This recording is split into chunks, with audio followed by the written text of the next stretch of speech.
Au sommaire cette semaine, le blockbuster le plus attendu de l'année, un film d'animation français avec les voix de Camille Cotin et Malik Bentala, et un thriller fantastique avec Kristen Stewart. Rogue One, A Star Wars Story. Le premier spin-off tiré de l'univers de la saga culte arrive enfin sur les écrans pour le plus grand bonheur des fans. Cette nouvelle aventure retrace l'histoire du commando qui s'est lancé dans une mission périlleuse pour tenter de dérober les plans de l'Étoile Noire, l'arme de destruction ultime imaginée par l'Empire et Dark Vador pour anéantir la rébellion. De leur héroïsme dépend l'avenir de toute la galaxie. Notre rébellion, c'est tout ce qu'il reste pour faire reculer l'Empire. Quand as-tu vu ton père pour la dernière fois? C'est quoi ces questions?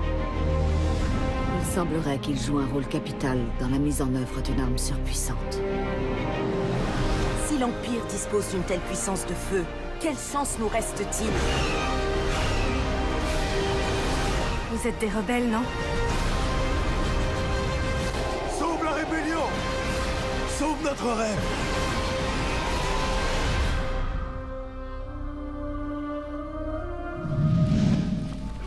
Camille Cotin et Malik Bentala prêtent leur voix à Félicie et Victor, les héros de Ballerina, un film d'animation made in France qui aura nécessité 6 ans de préparation. Deux amis s'échappent de leur orphelinat pour rejoindre le Paris de la fin du 19e siècle où la Tour Eiffel est encore en construction. La jeune Félicie rêve de devenir danseuse étoile à l'opéra et travaillera dur pour y parvenir. Depuis que je suis toute petite, je pense qu'à danser.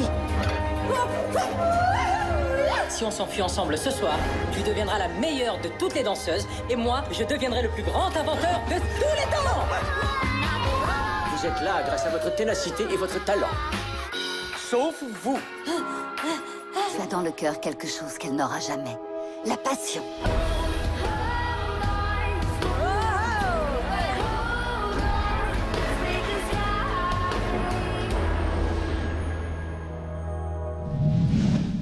Deux ans après Sils Maria, Olivier Assayas retrouve Kristen Stewart dans Personal Shopper, un thriller fantastique où la comédienne incarne une jeune américaine, styliste personnelle d'une célébrité. Maureen n'aime pas son travail, mais c'est tout ce qu'elle a trouvé pour payer son séjour en France. En attendant que se manifeste l'esprit de son frère jumeau récemment disparu, d'étranges messages anonymes vont arriver sur son portable et le cours de sa vie va en être bouleversé. Mon frère est mort ici. On s'est fait un serment. Celui qui mourrait le premier enverrait un signe à l'autre. Un signe? Il m'en faut plus. Et toi aussi, il faut que tu t'affranchisses de Lewis.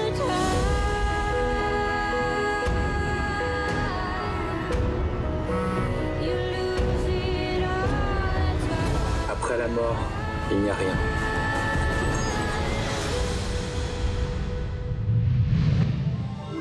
Également à l'affiche ce mercredi 14 décembre, Cigarettes et chocolat chaud. Une comédie où un père célibataire débordé se retrouve contraint par une enquêtrice sociale à suivre un stage de parentalité, avec Camille Cotin et Gustave Kervern. Manchester by the Sea. Un drame avec Casey Affleck sur l'histoire d'une famille ouvrière du Massachusetts confrontée à la disparition d'un des leurs. Wonderland. De nos jours, un étrange nuage recouvre la Suisse et la tempête du siècle menace d'anéantir le pays.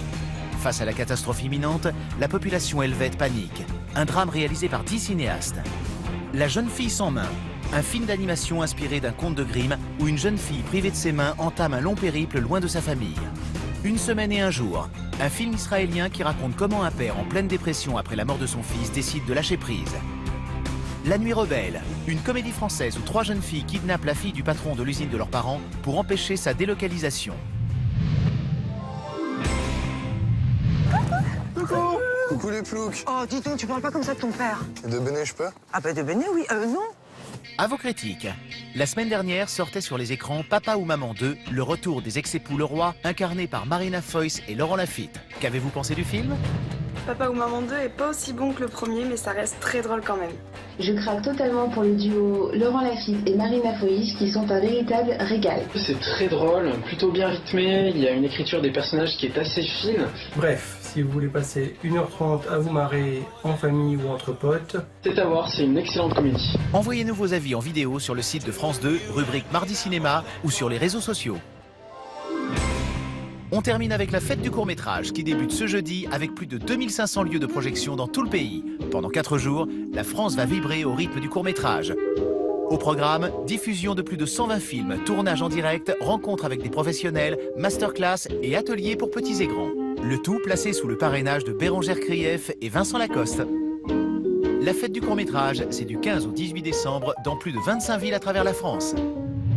Mardi Cinéma l'hebdo, c'est fini. Rendez-vous la semaine prochaine pour de nouvelles sorties. En attendant, retrouvez-nous sur France2.fr, rubrique Mardi Cinéma et sur les réseaux sociaux.